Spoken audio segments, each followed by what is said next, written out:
Hello everyone, कैसे हैं आप सभी। आज की जो हमारी क्लास रहने वाली है, इस क्लास में हमारा ईओआरओ का वो टेस्ट है, वो टेस्ट नंबर रहेगा 24वां। आज हम 24वां टेस्ट करेंगे। इससे पहले हमने 23 टेस्ट कर लिए हैं। अगर आपने अभी तक वो टेस्ट नहीं देखे हैं, वो क्लास नहीं ली है, तो उन्हें ज़रूर लें।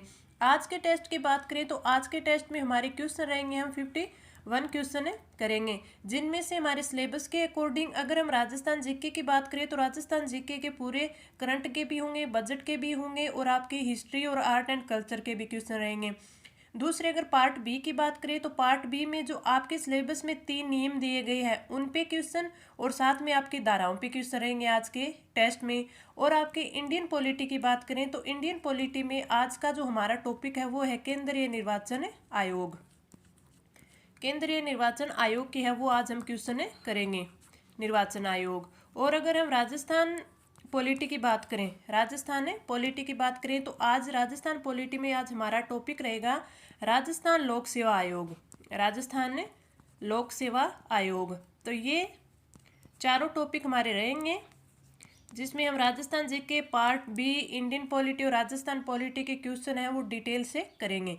तो चलिए आज की क्लास है वो स्टार्ट करते हैं। हमारा फर्स्ट क्वेश्चन है, राजस्थान नगरपालिका कार्य संचालन नियम 2009 को कब लागू किया गया।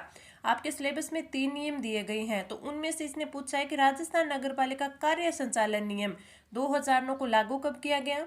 11 नवंबर 2009 को, 13 नवंबर 2010 को, 11 अक्टूबर 2009 को और 23 दिसंबर 2009 को।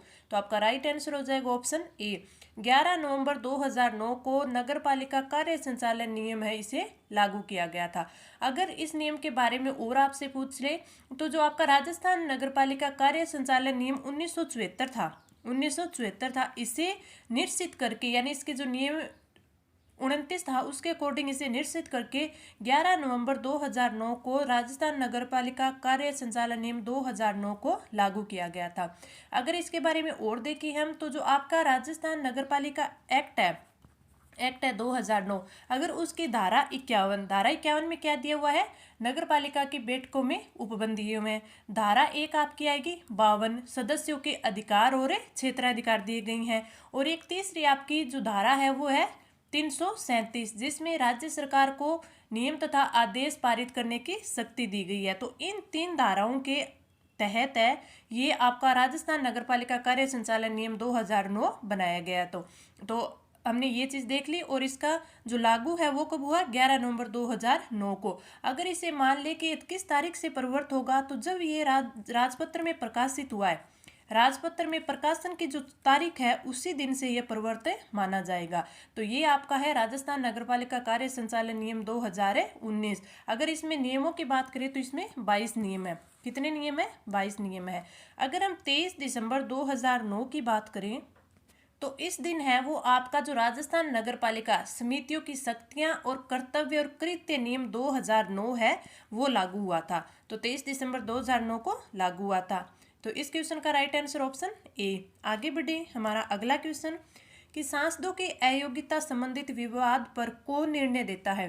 राष्ट्रपति, संबंधित संसद, निर्वाचन आयोग और निर्वाचन आयोग के परामर्श से राष्ट्रपति। तो आपका राइट आंसर कौन सा हो जाएगा, ऑप्शन डी, निर्वाचन आयोग के परामर्श से राष्ट्रपति। जब सांसदों की कोई अयोग्यता आती है, सांसदों की अयोग्यता आती है, अयोग्यता से संबंधित जो मामले होते हैं उन मामलों में आर्टिकल 103 के तहत, आर्टिकल 103 के तहत है राष्ट्रपति को सलाह देता है। कौन देता है, निर्वाचन आयोग देता है, निर्वाचन आयोग सलाह देता है। अगर हम विधायकों की बात कर ले, इस क्वेश्चन में तो हमने सांसदों की बात की है। अगर विधायकों से संबंधित कोई मामला आता है तो उसमें जो परामर्श दिया जाता है वो राज्यपाल को दिया जाता है। देता कौन है, ये निर्वाचन आयोग देता है। तो आपको ध्यान रखना है कि सांसदों की अयोग्यता संबंधित विवाद पर आर्टिकल 103 के तहत जो निर्वाचन आयोग है वो परामर्श देता है राष्ट्रपति को। और अगर विधायकों का पूछ लिया आपको कि विधायकों से संबंधित मामलों में राज्यपाल को परामर्श दिया जाता है। तो इस क्वेश्चन का राइट आंसर ऑप्शन है डी।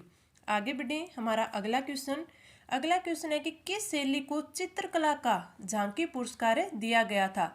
किशनगढ़ शैली, बूंदी शैली, कोटा शैली और नाथद्वारा शैली।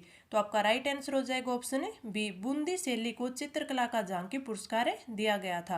Right answer option B. आगे बात करें, हमारा अगला क्वेश्चन है कि लोक सेवा आयोग के अध्यक्ष के रूप में निम्नलिखित में किसका कार्यकाल है वो सबसे अधिक रहा है। सबसे अधिक कार्यकाल इसमें पूछा है। लोक सेवा आयोग के अध्यक्ष के रूप में निम्नलिखित में किसका कार्यकाल है वो सबसे अधिक रहा है। और ये हमें हमारे राजस्थान का बताना है। राजस्थान लोक सेवा आयोग के अध्यक्ष के रूप में निम्नलिखित में किसका कार्यकाल सबसे अधिक रहा है। मोहम्मद याकूब का, यतीन्द्र सिंह का, DS तिवारी का और CR चौधरी का। तो आपका राइट आंसर हो जाएगा ऑप्शन 3। राजस्थान लोक सेवा आयोग के अध्यक्ष के रूप में है वो DS तिवारी का जो कार्यकाल है वो सर्वाधिक रहा है। अगर आपसे पूछ ले कि DS तिवारी है इनका कार्यकाल कितना था, तो इनका कार्यकाल है वो 8 जुलाई 1951 से 20 जनवरी 1954 तक रहा है। 20 जनवरी 1954 तक रहा है। तो ये DS तिवारी का कार्यकाल था जो कि सर्वाधिक रहा है। DS तिवारी का कार्यकाल 8 जुलाई 1951 से 20 जनवरी 1958 तक रहा है। अगर आपसे ये क्वेश्चन पूछ लेता कि राजस्थान लोक सेवा आयोग के अध्यक्ष के रूप में किसका कार्यकाल है वो सबसे कम रहा है, इसमें हमें सबसे अधिक पूछा तो हम DS तिवारी करेंगे। अगर सबसे कम पूछ लेता हमें तो हम क्या करते PS यादव इनका कार्यकाल है वो सबसे कम रहा है। राजस्थान में कितना रहा है, इनका रहा है 37 दिन। कितना रहा है, 37 दिन रहा है। इनका जो कार्यकाल था वो था 1 अक्टूबर 1997 से 1 अक्टूबर 1997 से इनका कार्यकाल था 6 नवंबर 1997 तक। यानी इनका जो कार्यकाल रहा है वो रहा है 37 दिन। सबसे अधिक आपसे पूछ ले तो आपको DS तिवारी करना है, सबसे कम आपसे पूछ ले तो PS यादव करना है। अगर आपसे पूछ ले कि राजस्थान लोक सेवा आयोग के प्रथम अध्यक्ष कौन थे, तो प्रथम अध्यक्ष थे सर SK घोष। ये थे आपके प्रथम अध्यक्ष। तो आपको इन तीनों चीज़ों का ध्यान रखना है।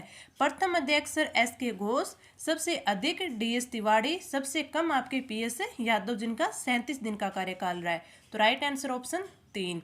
आगे बढ़े, हमारा अगला क्वेश्चन है कि नगरपालिका और अन्य नगर विकास प्राधिकरण के मध्य विवाद उत्पन्न हो जाए तो उसका निपटान है वो कौन करेगा। जिला कलेक्टर, संभागीय आयुक्त, राज्य सरकार और जिला न्यायालय। तो आपका राइट आंसर हो जाएगा ऑप्शन C। अब हम इस चीज़ को अगर अच्छे से देखें तो इसमें दो चीज़ आती है। दो चीज़ कौन सी आती है, एक तो आपकी धारा आती है धारा 324। धारा 324 में तो दिया गया है कि नगर पालिका और कोई भी नगर सुधार न्यास हो या फिर कोई भी नगर विकास प्राधिकरण हो या किसी अन्य कानूनी बोर्ड हो, यानी अन्य कोई भी कानूनी बोर्ड हो, तो अगर इनके बीच में कोई भी आपका विवाद होता है, किन किन के बीच में, नगर पालिका और कोई भी नगर सुधार न्यास हो या फिर नगर पालिका कोई भी नगर विकास प्राधिकरण हो या फिर नगर पालिका या फिर किसी अन्य कानूनी बोर्ड हो, तो अगर इनके बीच में कोई भी विवाद उत्पन्न होता है तो कोई भी विवाद उत्पन्न होगा तो उसका जो निपटान करेगी वह राज्य सरकार करेगी। समस्त विवाद है वो राज्य सरकार को निर्दिष्ट किए जाएंगे और उनका जो विनिश्चय होगा यानी अंतिम निर्णय होगा वही अंतिम निर्णय होगा। ठीक है, एक तो ये तो आपकी धारा 324 में दिया गया है। अगर हम धारा आपकी 323 की बात करें, धारा 323, तो धारा 323 में दिया हुआ है कि नगर पालिका तथा एक या अधिक स्थानीय प्राधिकारियों के बीच विवाद। मान लीजिए कि एक जिला है, उसी जिले की नगर पालिका और उसी के कोई पंचायत हो गई। ठीक है, कोई मान लीजिए पंचायत होगी, नगर पालिका और पंचायत यानी उसी जिले की नगर पालिका और पंचायत के बीच में कोई विवाद है, तो जो उसका निपटान है उसका संज्ञान है वो कलेक्टर लेगा। उसका कौन लेगा, कलेक्टर लेगा। ठीक है, और विवाद का संज्ञान कलेक्टर लेगा और वो स्वयं है इसका विवाद का विनिश्चय करेगा और जो उसका अंतिम निर्णय होगा वही विनिश्चय इसका अंतिम होगा। ठीक है, और अगर मान लीजिए कोई और अन्य कोई भी मामले आ जाए तो उनका निपटान है वो कौन करेगा, संभागीय आयुक्त करेगा संभागीय आयुक्त। लेकिन एक चीज का आप ध्यान रखिएगा कि इस धारा के तहत कोई भी विवाद हो जाए तो उस विवाद के संबंध में सिविल न्यायालय में नहीं जाया जा सकता। सिविल न्यायालय में नहीं जाया जा सकता। इस चीज का आप ध्यान रखिएगा। ठीक है। 324 में तो ये दिया गया है कि नगर पालिका या फिर नगर पालिका का किसी भी कानूनी बोर्ड या कोई नगर विकास प्राधिकरण है उसके साथ विवाद होगा तो उसका निपटान करेगी राज्य सरकार। और 323 में ये दिया गया है कि नगर पालिका के साथ किसी और कोई स्थानीय प्राधिकारी हो, जैसे कोई नगर पालिका और पंचायत का हो गया, तो उसमें तो करेगी कलेक्टर। कलेक्टर इसका विनिश्चय करेगा, संज्ञान लेगा। अगर मान लीजिए कि और कोई और मामले है तो उसमें कौन करेगा, संभागीय आयुक्त करेगा। और इसके खिलाफ है, इस धारा के तहत हम विवाद के संबंध में किसी भी सिविल न्यायालय में नहीं जा सकते। इस क्वेश्चन का राइट आंसर हो जाएगा हमारा ऑप्शन सी। आगे बढ़े, हमारा अगला क्वेश्चन है कि निम्न में से किसका संबंध है वो चुनाव आयोग से नहीं है। चुनाव की अधिसूचना जारी करना, चुनाव चिन्ह का बंटवारा करना, चुनाव की वैधता का निपटान करना और चुनाव शांतिपूर्ण ढंग से संपन्न करवाना। तो ये सारे के सारे कार्य किसकी हैं, आपके चुनाव आयोग की है। चुनाव की अधिसूचना भी जारी करता है, चुनाव चिन्ह का बंटवारा भी करता है, चुनाव की वैधता का निपटान भी करता है और चुनाव शांतिपूर्ण ढंग से करवाता है। तो राइट आंसर हो जाएगा ऑप्शन ई। आगे बढ़े, हमारा अगला क्वेश्चन, मैंने इतना मजबूत व सुरक्षित किला पूरे हिंदुस्तान में नहीं देखा, तैमूर का संकेत किस किले की ओर है। अगर हम इस लाइन से अगर थोड़ा अंदाजा नहीं लगा पाते हैं तो हम इससे कि तैमूर का आक्रमण किस पे हुआ था, बटनेर पे हुआ था, तो इसके इस नाम से भी हम पता लगा सकते हैं कि ये बात है वो किसके लिए बोली गई है, ये बटनेर के दुर्ग के लिए बोली गई है, बटनेर के किले के लिए बोली गई है। तो राइट आंसर हो जाएगा ऑप्शन फोर्थ, मैंने इतना मजबूत व सुरक्षित किला पूरे हिंदुस्तान में कहीं नहीं देखा। तो ये बोला गया है बटनेर के किले के लिए, जो कि कहाँ पे है, हनुमानगढ़ में है, हनुमानगढ़ में। तो राइट आंसर क्या हो जाएगा, ऑप्शन है फोर्थ। ये जो किलों के बारे में ऐसी चीजें बोली गई हैं, जो कथन होते हैं काफी इंपॉर्टेंट होते हैं, ये पूछ लिए जाते हैं एग्जाम में। तो इस क्वेश्चन का राइट आंसर ऑप्शन फोर्थ। आगे बढ़े, हमारा अगला क्वेश्चन कि राजस्थान लोक सेवा आयोग के प्रथम अध्यक्ष कौन थे। अभी मैंने आपको ये पीछे बताया था question, S K Ghosh, S C Tripathi, B S Tiwari और एम वर्मा। तो आपका राइट आंसर हो जाएगा option A, S K Ghosh. जो एस के घोष है वो राजस्थान लोक सेवा आयोग के प्रथम अध्यक्ष थे। और अगर इनका कार्यकाल पूछ ले तो इनका कार्यकाल है 27 जुलाई 1950 तक, 27 जुलाई 1950 तक। अगर सबसे अधिक कार्यकाल की हमने अभी पीछे बात की थी वो था डी.एस. तिवारी का, डी.एस. तिवारी का सबसे अधिक। और सबसे कम कार्यकाल की बात कर ले तो सबसे कम कार्यकाल था पी.एस. यादव का, जो कि 37 दिन का था। तो ये तीनों चीजें आपको अच्छे से याद रखनी है। 27 जुलाई 1950 तक था एस के घोष का। और राजस्थान के लोक सेवा आयोग के प्रथम अध्यक्ष S K Ghosh. Right answer option 1। आगे बढ़े, हमारा अगला क्वेश्चन कि नगर पालिका के आदेश आदि के निष्पादन को निलंबित करने की शक्ति किसके पास है। राज्य सरकार के पास, जिला न्यायालय के पास, संभागीय आयुक्त के पास और जिला मजिस्ट्रेट के पास। तो आपका राइट आंसर हो जाएगा ऑप्शन ए, नगर पालिका के आदेश आदि निष्पादन को निलंबित करने की शक्ति ये आपकी धारा 312 में दी हुई है। धारा 312 में दी हुई है। धारा 312 में बोला गया है कि राज्य सरकार या फिर उसके द्वारा कोई भी प्राधिकृत अधिकारी अगर इनकी राय में यदि ऐसा लगे कि नगर पालिका ने कोई आदेश दिया है या फिर कोई कार्य किया है, अगर प्राधिकृत व्यक्ति और राज्य सरकार को ऐसा लगता है कि नगर पालिका ने ऐसा कोई आदेश दिया है या ऐसा कोई कार्य किया है जो कि लोक हित में अहितकारी है या फिर जनता के लिए ये हानिकारक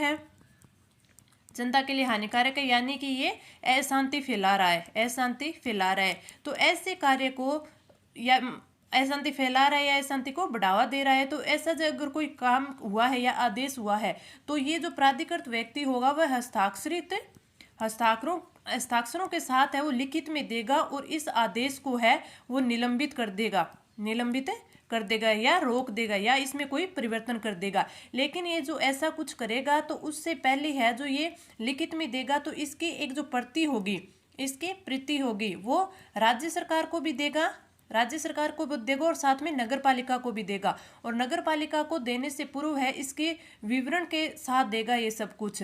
और अगर राज्य सरकार का जो व्यक्ति है वो नगर पालिका के इस आदेश को है वो इस आदेश में संशोधन करता है या इसे बदलता है, इसे रोकता है, तो इसके लिए रोकने से पहले नगर पालिका को इसका कारण बताएगा या इससे पूछेगा कि आपने ये आदेश क्यों जारी किया। अगर इनसे बात हो जाती है तो फिर ये बताएगा कि इस कारण इस आदेश को आपका निरस्त किया जाता है या रोका जाता है या इसमें कोई भी संशोधन किया जाता है। तो जो राज्य सरकार द्वारा प्राधिकृत व्यक्ति होगा वो नगर पालिका को ये सारी सूचना देगा। तो इस क्वेश्चन का राइट आंसर आपका ऑप्शन ए हो जाएगा। राज्य सरकार के पास ये शक्ति है और ये धारा 312 में बताया गया है।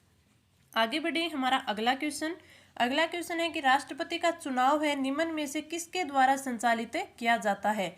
लोकसभा के स्पीकर द्वारा, संसदीय कार्य के मंत्री द्वारा, प्रधानमंत्री के कार्यालय द्वारा और भारत के निर्वाचन आयोग द्वारा। तो राइट आंसर होगा ऑप्शन डी।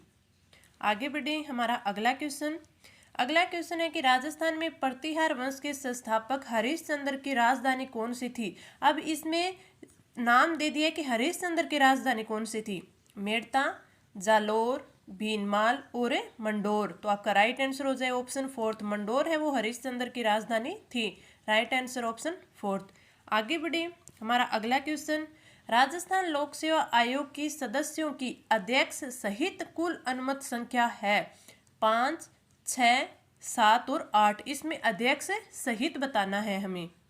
तो इसका राइट आंसर होगा ऑप्शन फोर्थ 8। 2011 में इस संख्या को बढ़ाकर, यानी पहले ये 5 थी, 5 से बढ़ाकर है इसको 7 कर दिया गया था। जो आयोग के सदस्य होते हैं उनको 7 कर दिया गया था 2011 से। पहले ये 5 थी, इसमें काफ़ी बार परिवर्तन हुआ है।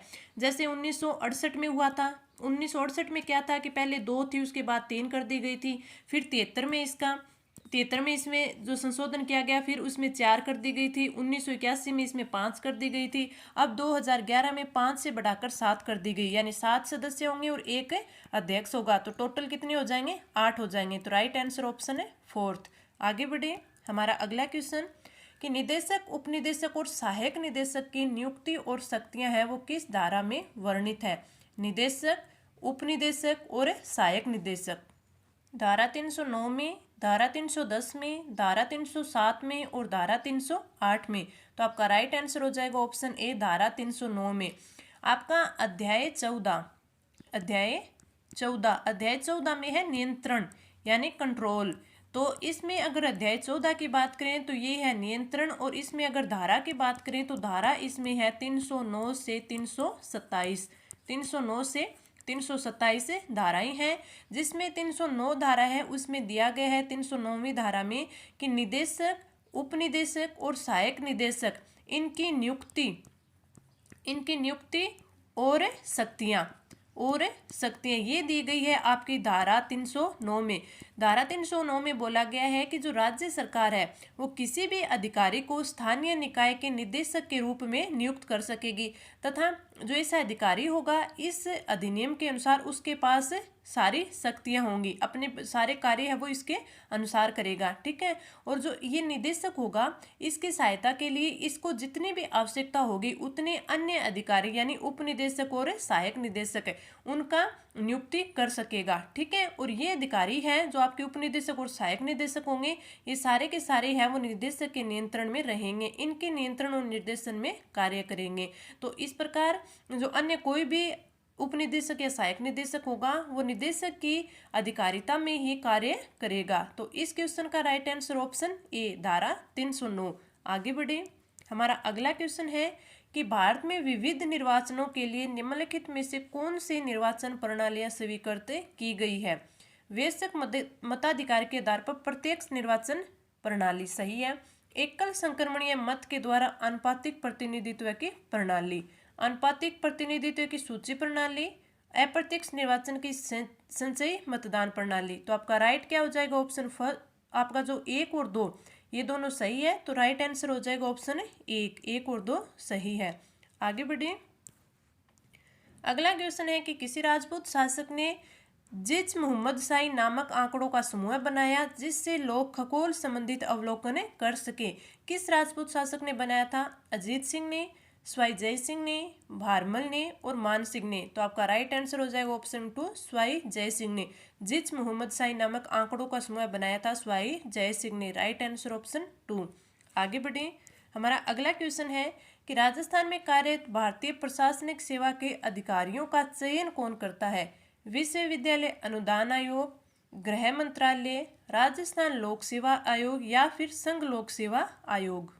तो इसका राइट आंसर हो जाएगा ऑप्शन फोर्थ, संघ लोक सेवा आयोग। संघ लोक सेवा आयोग है वो भारतीय प्रशासनिक सेवा के अधिकारियों का चयन करता है अपनी यूपीएससी। तो राइट आंसर ऑप्शन फोर्थ। आगे बढ़े, हमारा अगला क्वेश्चन है कि राष्ट्रीय शहरी आजीविका मिशन प्रारंभ में कितने शहरों में लागू किया गया था। अब हमारी आज की योजना है राष्ट्रीय शहरी आजीविका मिशन, जिसे हम पूरे डिटेल के साथ पढ़ेंगे।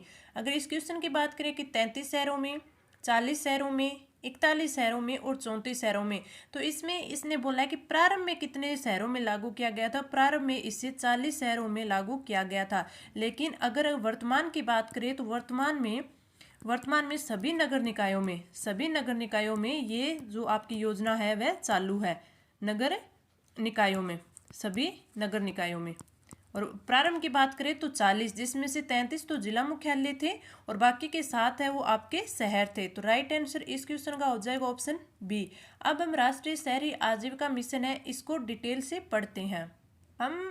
हम राष्ट्रीय आजीविका मिशन की बात करें तो इसका प्रारंभ है वो हुआ था, इसका प्रारंभ हुआ था आपके 23 सितंबर 2013 को। अगर ये पूछ ले कि इसका पूर्ववर्ती नाम पूछ ले हमसे, पूर्ववर्ती नाम यानी ये पहले किस नाम से जानी जाती थी, तो स्वर्ण जयंती शहरी रोजगार योजना।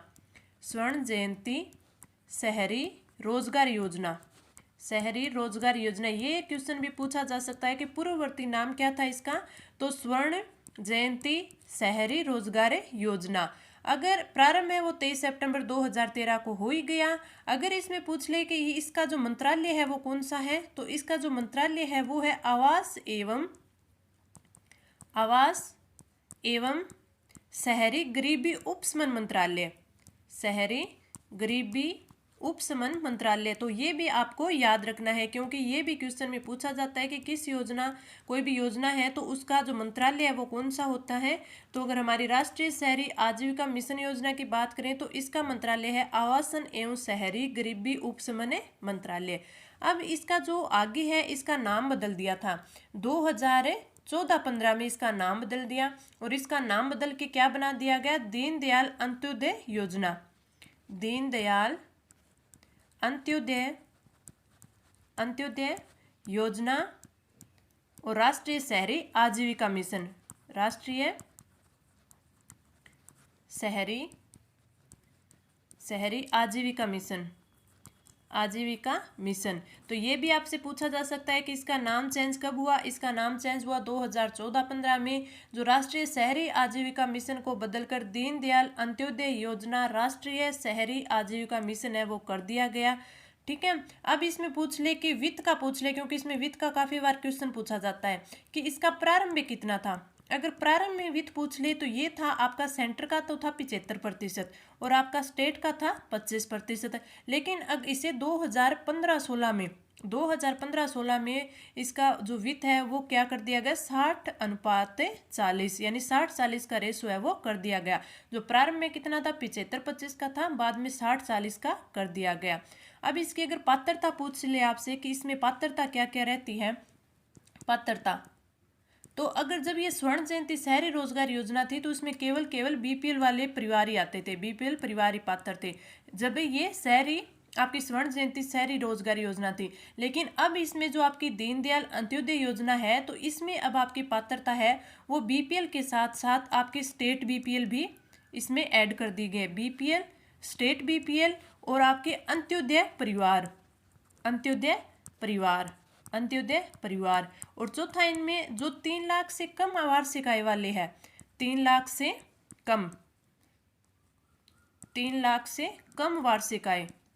कम वार्षिक आय वाले जो शहरी परिवार है उनको भी इसमें जोड़ दिया गया है। तो पात्रता बीपीएल, स्टेट बीपीएल, अंत्योदय परिवार और 3 लाख से कम वार्षिक आय वाले शहरी परिवार। अगर इसको पूछ ले, जो अभी हमने क्वेश्चन में पूछा था कि प्रारंभ में ये कितने शहरों में लागू था, तो प्रारंभ में 40 शहर थे इसमें लागू, 40 शहरों में से आपके 33 तो जिला मुख्यालय आ गए। 33 जिला मुख्यालय के अलावा जो आपके 7 बच गए वो अन्य शहर थे। कौन कौन से? वही शहर है जो आपके अमृत योजना में थे। अमृत योजना में आपको याद है कि अमृत योजना में 29 शहर शामिल थे, जिसमें से 23 थे वो आपके जिला मुख्यालय थे, और जो आपके पीछे जो बच गई 6 वो जो कौन कौन से थे, जैसे सुजानगढ़ हो गया, किशनगढ़ हो गया, उसके बाद मकराना हो गया, ब्यावर, भिवाड़ी, हिंडौन सिटी, गंगापुर सिटी, तो ये आपके 7 हैं वो इसमें सम्मिलित थे। लेकिन अगर आज की बात करें, वर्तमान की बात करें, तो वर्तमान में ये सारे के सारे सभी नगर निकायों में लागू हो गई है। कब से हुई? 2016-17 से हुई। 2016-17 से ये सभी नगर निकायों में लागू हो गई। प्रारंभ का पूछे तो आपको 40 शहरों में थी, अब का पूछे तो 2016-17 के बाद से ये सभी नगर निकायों में लागू कर दी गई। अब इस योजना में आगे और बात करें तो आगे इसमें बात कर सकते हैं कि इस योजना के तहत है वो कार्य कौन कौन से होंगे। कार्य है वो कौन कौन से होंगे, तो इसमें एक तो ये कार्य होगा कि जो प्रत्येक शहर है, प्रत्येक शहर में शहरी एक, कम से कम एक है वो आजीविका केंद्र, शहरी आजीविका केंद्र, शहरी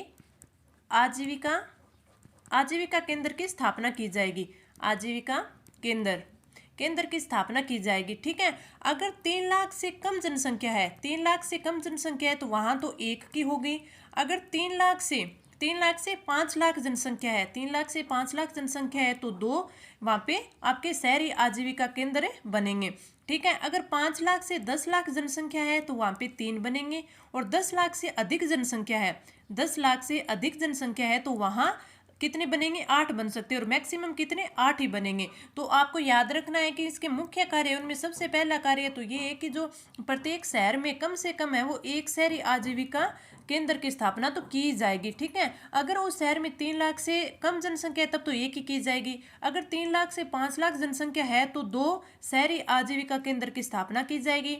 5 से 10 लाख जनसंख्या है तो 3 की जाएगी, और अगर 10 लाख से अधिक जनसंख्या है तो 8 शहरी आजीविका केंद्र की स्थापना की जाएगी।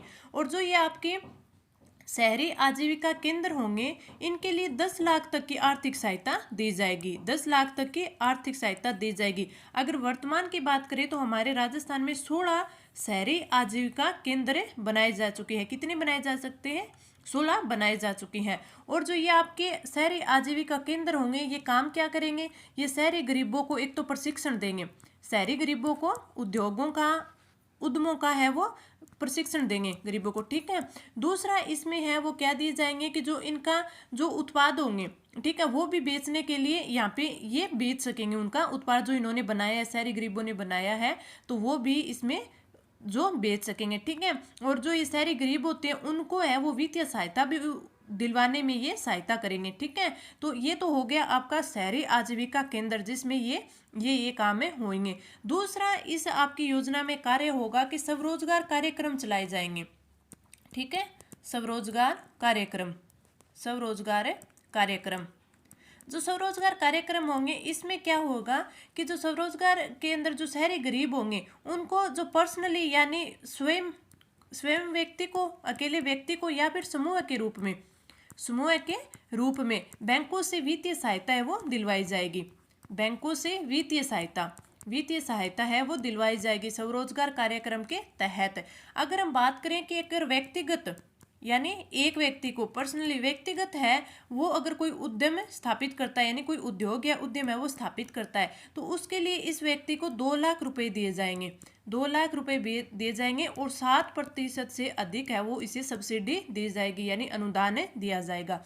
तो स्वरोजगार कार्यक्रम में इनको जो बैंकों से वित्तीय सहायता दिलवाई जाएगी उसमें अगर व्यक्तिगत है तो उसे 2 लाख रुपए का जो ऋण है वो दिया जाएगा 7% से अधिक की ब्याज सब्सिडी पर। अगर कोई समूह में यानी कम से कम उस समूह में 5 व्यक्ति होने चाहिए। अगर समूह में ये जो ब्याज है इनको ऋण दिया जाएगा तो वो कितना दिया जाएगा? 10 लाख तक का दिया जाएगा, और 10 लाख तक का ऋण दिया जाएगा, और उसमें इनको जो ब्याज सब्सिडी है वो 7% से अधिक ही दी जाएगी। ठीक है।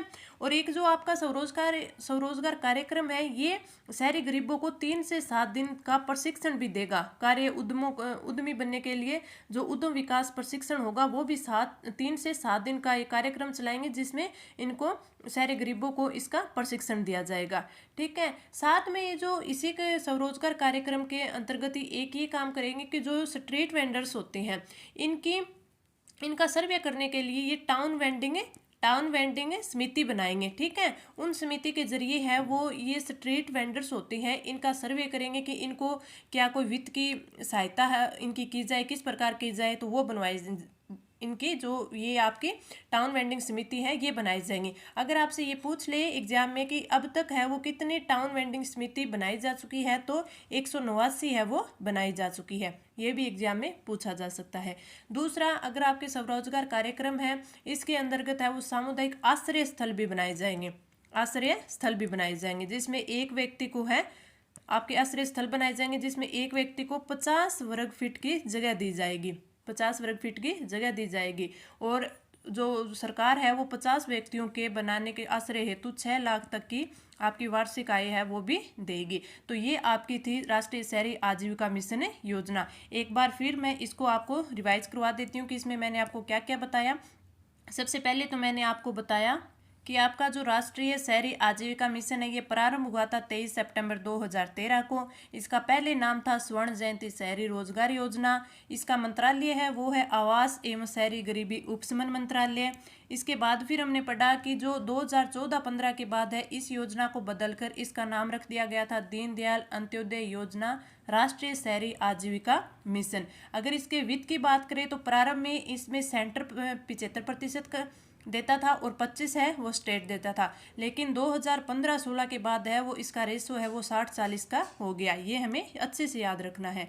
आगे हमने पढ़ा कि जो इसमें अगर आपसे ये पूछ ले कि जो इसका पहले नाम था स्वर्ण जयंती शहरी रोजगार, उस टाइम इसकी पात्रता थी ओनली बीपीएल परिवार, लेकिन अगर अब इसकी पात्रता की बात करें दीनदयाल अंत्योदय योजना के तहत तो इसमें बीपीएल परिवार भी आएंगे, आपके स्टेट बीपीएल भी आएंगे और अंत्योदय परिवार है वो भी आएंगे, और जिन परिवारों की 3 लाख से कम वार्षिक आय है वो भी इसमें शामिल होंगे। ठीक है, और इसमें जो वर्तमान में अगर ये बात करें कि ये योजना है वो कब मतलब कहाँ तक है, तो अब ये 16-17 के बाद है पूरे राज्य के सभी नगर निकायों में ये लागू है। अगर पहले की बात करें कि शुरू में ये सिर्फ 40 शहरों में थी, शुरू में 40 शहरों में थी जिसमें से 33 जिला मुख्यालय थे और आपके 7 अलग शहर थे। ठीक है, और वर्तमान की पूछ ले तो सभी नगर निकायों में ये लागू हुई है।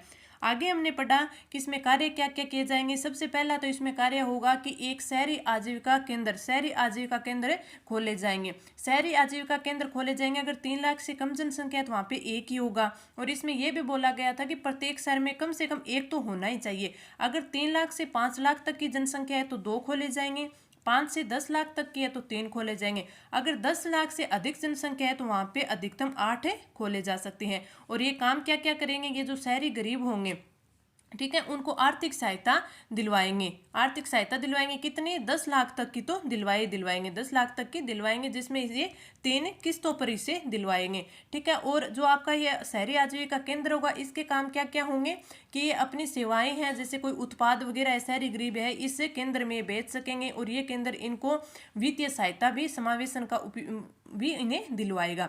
दूसरा हमने ये आपका पढ़ा था स्वरोजगार कार्यक्रम। स्वरोजगार कार्यक्रम क्या था, स्वरोजगार कार्यक्रम एक तो ये था कि जो ये गरीब होंगे इनको एक तो व्यक्तिगत रूप से और समूह के रूप में इनको जो बैंकों से वित्त की सहायता उपलब्ध करवाएगा, जिसमें अगर पर्सनली एक व्यक्तिगत लेगा तो उसे 2 लाख रुपए तक की, और अगर समूह में लेंगे तो कम से कम उस समूह में 5 व्यक्ति होने चाहिए तो उस समूह को 10 लाख रुपए तक का वित्तीय सहायता है वो दी जाएगी। तो ये सब हमने पढ़ा इसमें। अब हम अगले क्वेश्चन पे चलते हैं और हमारा अगला क्वेश्चन है कि भारत के निर्वाचन आयोग के कार्य क्या क्या है। संसद एवं राज्य विधानमंडलों के सभी चुनाव करवाना, सही है।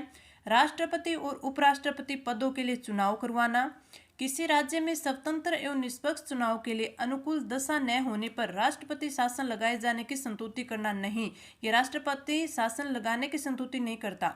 निर्वाचन सूचियां तैयार कराने के कार्य एवं निरीक्षण और निर्देशन एवं नियंत्रण करना, ये बिल्कुल सही है। तो इसमें फर्स्ट, सेकंड और फोर्थ 3 सही है, तो राइट आंसर आ जाएगा ऑप्शन बी। अगर हम एक बार रिवीजन करें कि जो भारत के निर्वाचन आयोग है इसके कार्य क्या क्या हो सकते हैं, तो सबसे पहला तो इसका काम होता है कि जो संसद यानी लोकसभा और राज्यसभा, विधानमंडलों यानी विधानसभा और विधान परिषद, उसके राष्ट्रपति के उपराष्ट्रपति के इनके चुनाव संपन्न करवाता है। पहला काम तो ये करता है। दूसरा जो चुनाव का कार्यक्रम होता है वो तय करता है, उसकी अधिसूचना है वो जारी करता है, ठीक है, मतदाता सूची है वो तैयार करवाता है, और क्या काम करता है, ये राष्ट्रीय स्तर या राज्य स्तर के दलों को मान्यता देता है। राष्ट्रीय या राज्य स्तर के जो दल होते हैं उनको ये मान्यता प्रदान करता है। चुनाव चिन्ह की बात करें तो चुनाव चिन्ह है वो यही प्रदान करवाता है। अगर चुनाव चिन्ह से संबंधित कोई भी विवाद आ जाता है तो उसका विवाद का निपटारा भी कौन करता है, निर्वाचन आयोग करता है। और क्या काम करता है, अभी हमने पीछे बात की थी, अगर सांसदों की अयोग्यता से संबंधित मामले हो तो ये आर्टिकल 103 के तहत वो राष्ट्रपति को सलाह देता है। अगर विधायकों से संबंधित कोई मामला हो तो राज्यपाल को ये परामर्श देता है, राज्यपाल को देता है। एक काम ये करता है कि निर्वाचन आयोग की सिफारिश पर ही राष्ट्रपति है वो आर्टिकल 356 के तहत है वो जो आपका राष्ट्रपति शासन बढ़ाता है, यानी 1 वर्ष से अधिक बढ़ाया जा सकता है, लेकिन ये लगाने के लिए नहीं बोलता। आर्टिकल 356 के तहत जो राष्ट्रपति शासन होता है उसकी जो अवधि है वो बढ़ाता है, किसके परामर्श से, किसकी सिफारिश से, निर्वाचन आयोग की सिफारिश से। अगला इसमें है कि ये अनुच्छेद 82 के तहत वो परिसीमन आयोग का गठन करता है, अनुच्छेद 82 के तहत, और ये आचार संहिता भी लागू करता है। तो ये सारे कार्य मोटे मोटे हमने एक बार रिवीजन कर लिया। तो ये सारे कार्य कौन करता है, भारत के निर्वाचन आयोग है करता है। इस क्वेश्चन की बात करें तो इस क्वेश्चन का राइट आंसर हो जाएगा ऑप्शन बी। आगे बढ़े, हमारा अगला क्वेश्चन है कि नाथों की छतरी पर कौन से पक्षी का चित्र बना हुआ है, बाज का, कबूतर का, तोता और मोर। तो आपका राइट आंसर ऑप्शन 3 तोता। नाथों की छतरी पर तोता पक्षी का है वो चित्र बना हुआ है, राइट आंसर ऑप्शन 3। आगे बढ़े, हमारा अगला क्वेश्चन है कि राजस्थान लोक सेवा आयोग का है वो गठन कब हुआ था, 20 अगस्त 1949 में, 1 नवंबर 1956 में, 30 मार्च 1948 में और 26 जनवरी 1950 में। अगर हम राजस्थान लोक सेवा आयोग के गठन की बात करें तो इसका जो गठन है वो 20 अगस्त 1949 को हुआ था, तो राइट आंसर ऑप्शन है 1 आ जाएगा। लेकिन जो राजस्थान लोक सेवा आयोग का अगर मुख्यालय की बात करें, मुख्यालय तो प्रारंभ में इसका मुख्यालय कहाँ था, जयपुर में था। पहले कहाँ था इसका, जयपुर में था, लेकिन बाद में आपके पी सत्यनारायण राव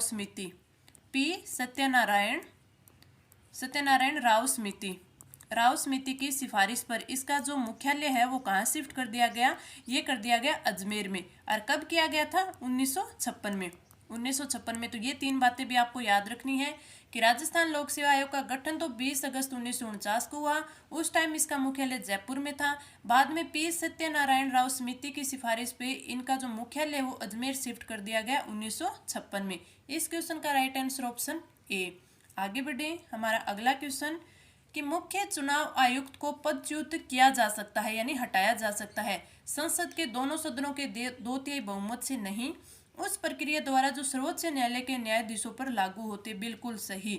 जिस प्रकार सुप्रीम कोर्ट के न्यायाधीशों को हटाया जाता है उसी प्रकार है वो मुख्य चुनाव आयुक्त को भी हटाया जाएगा। तो राइट आंसर क्या हो जाएगा, ऑप्शन बी, उस प्रक्रिया द्वारा जो सर्वोच्च न्यायालय के न्यायाधीशों पर लागू होती है।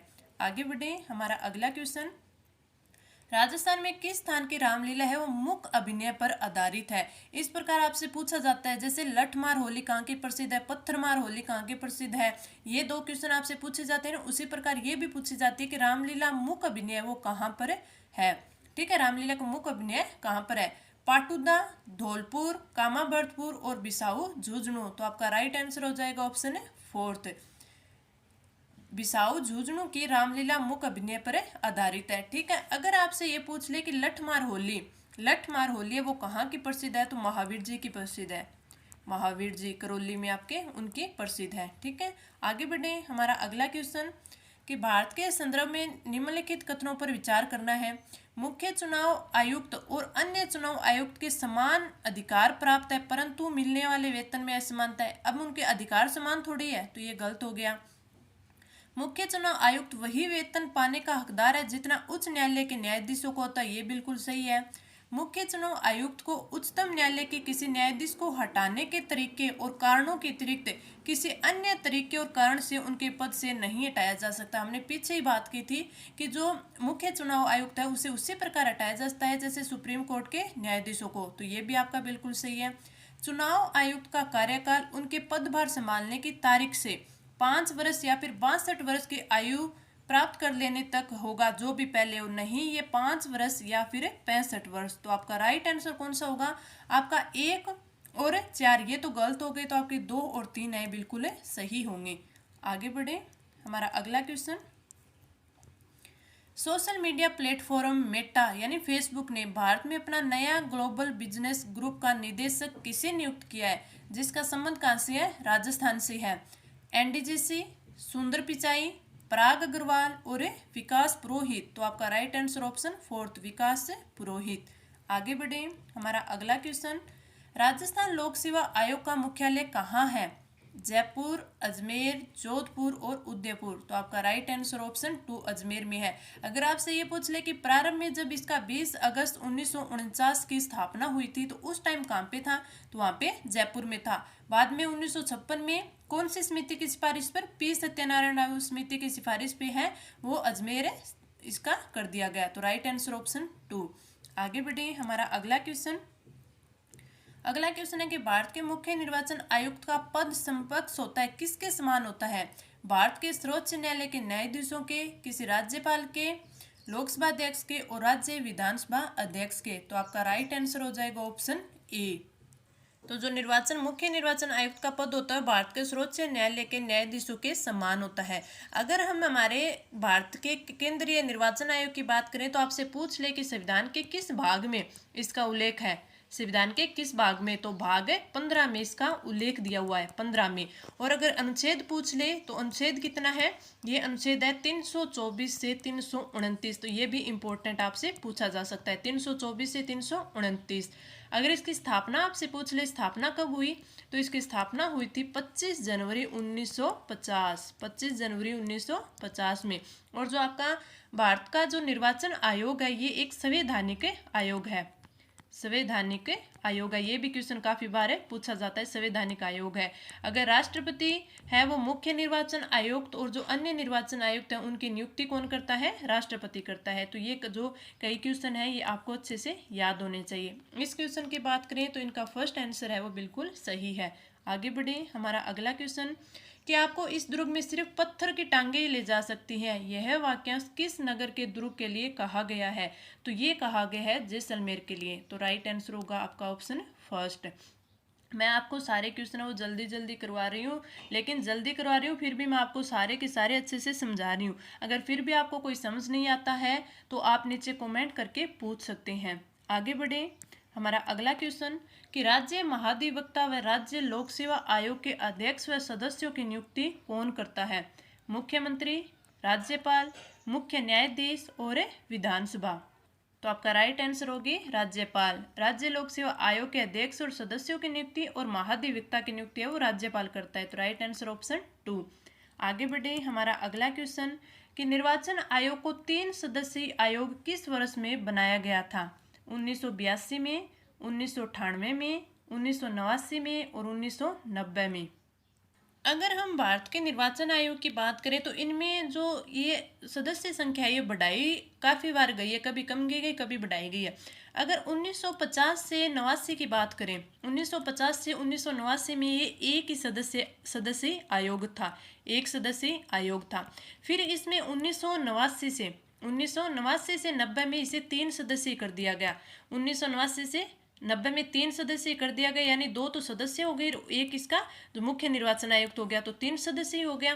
फिर जब 1990 से 93 में फिर वापिस इसे 1 सदस्य कर दिया गया, और फिर 1993 से अब तक 1993 से अब तक ये वापस फिर 3 सदस्यीय आयोग बन गया। यानी इसमें एक तो मुख्य निर्वाचन आयुक्त होता है और 2 है वो अन्य होते हैं, यानी टोटल कितने हो गए, 3 हो गए। तो आपको ये याद रखना है कि निर्वाचन आयोग है वो कितना है, 3 सदस्यीय आयोग है। इसमें काफी बार परिवर्तन हुए, आप ये अजय ना ध्यान रखें तो भी चलेगा, आपको अब वर्तमान वाला याद रखना है। कार्यकाल की हमने बात ही की थी कि 6 वर्ष से या 65 वर्ष जो भी पहले हो, 6 वर्ष या 65 वर्ष जो भी पहले हो। शायद मैंने पीछे आपको 5 वर्ष बता दिया गया, नहीं आपका 6 वर्ष ही होगा। 6 वर्ष व 65 वर्ष जो भी पहले हो आपके निर्वाचन आयोग की ये कार्यकाल रहेगा। तो आपका राइट आंसर इस क्वेश्चन का हो जाएगा ऑप्शन सी, 1989। 3 सदस्यीय आयोग कब बनाया गया था, 1989, और अब बना दिया गया 1993 के बाद। अब तक क्या है, ये 3 सदस्यीय आयोग ही है। आगे बढ़े, हमारा अगला क्वेश्चन, हाथ से कोटा डोरिया उत्पाद बनाने वालों के लिए लागू पेटेंट को क्या नाम दिया गया है। इसमें जो नाम दिया गया है वो दिया गया है जीआई पेटेंट। तो आपका राइट आंसर हो जाएगा ऑप्शन 2। आगे बढ़े, हमारा अगला क्वेश्चन, 1949 में राजस्थान लोक सेवा आयोग की स्थापना कहाँ की गई थी? तो कहाँ की गई थी? अजमेर में, जयपुर में, बीकानेर में और उदयपुर में। तो जब ये 20 अगस्त 1949 को 20 अगस्त 1949 को की गई थी जयपुर में। तो राइट आंसर ऑप्शन 2। आगे बढ़े, हमारा अगला क्वेश्चन, राष्ट्रीय मतदाता दिवस है वो कब मनाया जाता है? 15 जनवरी को, 25 जनवरी को, 15 फरवरी को और 25 फरवरी को। तो राइट आंसर ऑप्शन बी, 25 जनवरी को राष्ट्रीय मतदाता दिवस मनाया जाता है। Right answer option B. आगे बढ़े, हमारा अगला क्वेश्चन है कि राजस्थान में वैष्णव धर्म का सर्वप्रथम उल्लेख द्वितीय शताब्दी ईसा पूर्व के किस अभिलेख में मिलता है? विराट अभिलेख, गोसुंडी अभिलेख, भाब्रू अभिलेख और चारचौमा अभिलेख। तो आपका राइट आंसर होगा ऑप्शन 2। गोसुंडी अभिलेख है उसमें राजस्थान के वैष्णव धर्म का सर्वप्रथम उल्लेख मिला था। राइट आंसर ऑप्शन है 2। आगे बढ़े, हमारा अगला क्वेश्चन है, क्या 2 या अधिक राज्यों हेतु एक लोक सेवा आयोग का गठन संभव है? हाँ, कभी भी किया जा सकता है। हाँ, यदि राष्ट्रपति चाहे तो। हाँ, यदि संबंधित राज्य राष्ट्रपति से ऐसा आवेदन करे या नहीं। तो इसका राइट आंसर हो जाएगा ऑप्शन 3। हाँ, यदि संबंधित राज्य है वो राष्ट्रपति से ऐसा करने के लिए कहे यानी आवेदन करे तो 2 या 2 से अधिक राज्यों हेतु एक लोक सेवा आयोग का गठन किया जा सकता है। तो राइट आंसर ऑप्शन 3। आगे बढ़े, हमारा अगला क्वेश्चन कि निर्वाचन आयुक्त हटाया जा सकता है। निर्वाचन आयुक्त किसके द्वारा हटाया जाता है? ये हटाया जाता है मुख्य निर्वाचन आयुक्त के परामर्श पर राष्ट्रपति द्वारा। तो आपका राइट आंसर हो जाएगा ऑप्शन सी। अगर अन्य निर्वाचन आयुक्त है, ठीक है, या फिर प्रादेशिक निर्वाचन आयुक्त है तो उनको मुख्य निर्वाचन आयुक्त की सिफारिश पर राष्ट्रपति के द्वारा हटाया जाता है। राइट आंसर ऑप्शन है सी। आगे बढ़े, हमारा अगला क्वेश्चन है कि हाल ही में जनवरी 2023 में बिजली की बकाया राशि की वसूली के लिए विद्युत वितरण निगमों द्वारा कौन सी योजना शुरू की गई थी? तो इसका राइट आंसर ऑप्शन 2, एमनेस्टी योजना है वो शुरू की गई। Right answer option 2। मैं आपके लिए आज 51 क्वेश्चन लेके आई थी क्योंकि मेरे को लगा कि आपको निर्वाचन आयोग और आपका लोक सेवा आयोग ये दोनों है वो काफ़ी अच्छे से क्लियर हो जाने चाहिए। लोक सेवा आयोग, इसके लिए मैं इन दोनों के काफ़ी क्वेश्चन लेके आई थी ताकि आपको अच्छे से इसका रिवीजन भी हो जाए और अच्छे से ये टॉपिक आपके तैयार भी हो जाए।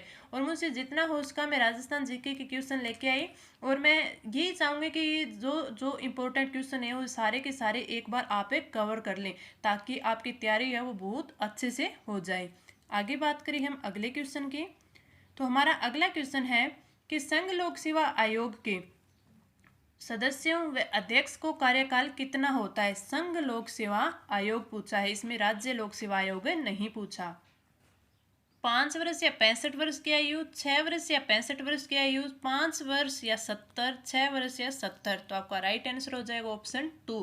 6 वर्ष या 65 वर्ष की आयु होगी तो वो संघ लोक सेवा आयोग। अगर राज्य लोक सेवा आयोग पूछ ले तो 6 वर्ष से 62 वर्ष।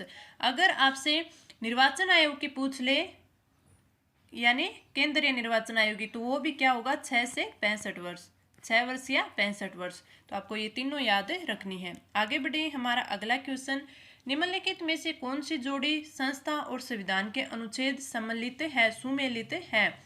भारत का सर्वोच्च न्यायालय अनुच्छेद 318, भारत का निर्वाचन आयोग अनुच्छेद 324, संघीय लोक सेवा आयोग 332 और महाधिवक्ता अनुच्छेद 351। तो आपका राइट आंसर हो जाएगा ऑप्शन बी। हमने पीछे ही बात की थी, भारत का निर्वाचन आयोग है वो भाग 15 में आता है और आपके अनुच्छेद है वो 324 में आता है। संघ लोक सेवा आयोग की बात करें तो ये आता है अनुच्छेद 315 में। इस क्वेश्चन का राइट आंसर ऑप्शन बी। आगे बढ़े, हमारा अगला क्वेश्चन कि राजस्थान बजट 2023-24 के अनुसार कौन से बांध को इको एडवेंचर टूरिज्म साइट के रूप में विकसित नहीं किया जाएगा? हेमावास बांध, नेवटा बांध, ज्वाई बांध और बंद बारेठा बांध। तो कौन सा बांध होगा ये आपका राइट आंसर? तो राइट आंसर हो जाएगा ऑप्शन 3, जवाई बांध। Right answer option 3।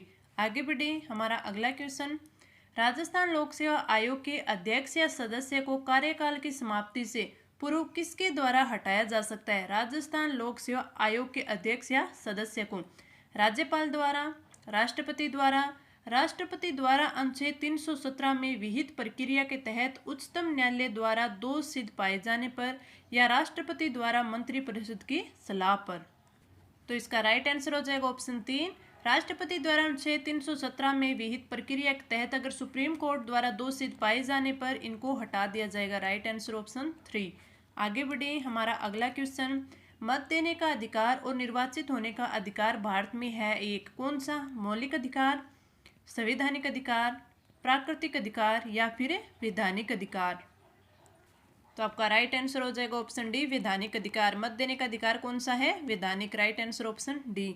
आगे बढ़े, हमारा अगला क्वेश्चन, वर्तमान में जनवरी 2023 में राजस्थान के लोकायुक्त कौन है? तो राजस्थान के रामचंद्र वर्मा, हेमराज चौधरी, कृष्ण प्रताप लोहरा और निरंजन आर्य। तो आपका right answer option 3, Krishna Pratap Lohra है। ये जनवरी 2023 में लोकायुक्त है। तो राइट आंसर ऑप्शन 3। आगे बढ़े, हमारा अगला क्वेश्चन, क्या राजस्थान लोक सेवा आयोग के अध्यक्ष या सदस्य को उसी पद पर पुनः नियुक्त किया जा सकता है? हाँ, नहीं, केवल सदस्य को अध्यक्ष पद पर नियुक्त किया जा सकता है बशर्ते कि उसकी आयु 62 वर्ष से कम हो। क्यों हो 62 वर्ष से? क्योंकि उसका कार्यकाल 6 या 62 वर्ष होता है। अगर हम संघ लोक सेवा की बात करें तो 6 से 65 वर्ष होता है, इसका 6 से 62 वर्ष होता है। तो इसका राइट आंसर हो जाएगा ऑप्शन 3। क्यों कि नहीं, केवल सदस्य को पद पर नियुक्त किया जा सकता है अगर उसकी 62 वर्ष से कम आयु है। ठीक है, तो राइट आंसर ऑप्शन 3। आगे बढ़े, हमारा अगला क्वेश्चन, दी गंगानगर शुगर मिल्स लिमिटेड के अधीन कार्यरत ग्लास फैक्ट्री राजस्थान के किस नगर में है? अजमेर, प्रतापगढ़, जोधपुर और धौलपुर। तो आपका राइट आंसर ऑप्शन 4। इसमें दिया गया कि गंगानगर शुगर मिल्स लिमिटेड के अधीन है ग्लास फैक्ट्री, तो वो धौलपुर में है। Right answer option 4। आगे बढ़े, हमारा अगला क्वेश्चन, कि राजस्थान लोक सेवा आयोग को अजमेर कब स्थानांतरित किया गया? 1 नवंबर 1956 के बाद, 26 जनवरी 1950 को, अगस्त 1956 में और मार्च 1955 में। तो आपका राइट आंसर हो जाएगा ऑप्शन 1 नवंबर 1956 के बाद। आगे बढ़े, हमारा अगला क्वेश्चन, राजस्थान लोक सेवा आयोग का सचिव कौन होता है? यानी वो जो राजस्थान लोक सेवा आयोग का सचिव होता है वो भारतीय प्रशासनिक सेवा का अधिकारी होता है, राजस्थान प्रशासनिक सेवा का अधिकारी होता है, राज्य सचिवालय सेवा का अधिकारी होता है या फिर भारतीय पुलिस सेवा का अधिकारी होता है। तो आपका राइट आंसर ऑप्शन 1, भारतीय प्रशासनिक सेवा का अधिकारी होता है। Right answer option 1। आगे बढ़े, हमारा अगला क्वेश्चन, राजस्थान लोक सेवा आयोग की भूमिका राज्य सरकार के लिए होती है, तो ये राज्य सरकार के लिए सलाहकारी होती है, परामर्शकारी। तो आपका राइट आंसर ऑप्शन 1। आगे बढ़े, हमारा अगला क्वेश्चन, राजस्थान लोक सेवा आयोग में सदस्य बनने हेतु आवश्यकता होगी स्नातक स्तर तक शिक्षा प्राप्त हो, राज्यपाल की राय में विशेषज्ञ हो या राजकीय सेवा में राजपत्रित पद पर कार्य कर चुका हो। नहीं, इनमें से कोई नहीं, तो उपयुक्त में से ऑप्शन 4। आगे बढ़े, हमारा लास्ट क्वेश्चन, कि देश में संघ लोक सेवा आयोग के गठन की सर्वप्रथम किस समिति ने अनुशंसा की थी? ली कमीशन, लोक सेवा समिति, प्रशासनिक सुधार आयोग और सिविल सर्विसेज प्रशासन समिति। तो आपका राइट आंसर ऑप्शन है 1, ली कमीशन आयोग ने की थी। तो आपका राइट आंसर ऑप्शन 1 हो गया। ये हमने काफ़ी इंपॉर्टेंट 51 क्वेश्चन कर ली है। आपको क्लास कैसी लगी आप कमेंट करके ज़रूर बताइए। अच्छी लगी तो लाइक करिए और अपने फ्रेंड्स के साथ है वो शेयर ज़रूर करें ताकि सभी बच्चे इस क्लास का फ़ायदा ले सकें। तो मिलते हैं अगली क्लास में। धन्यवाद।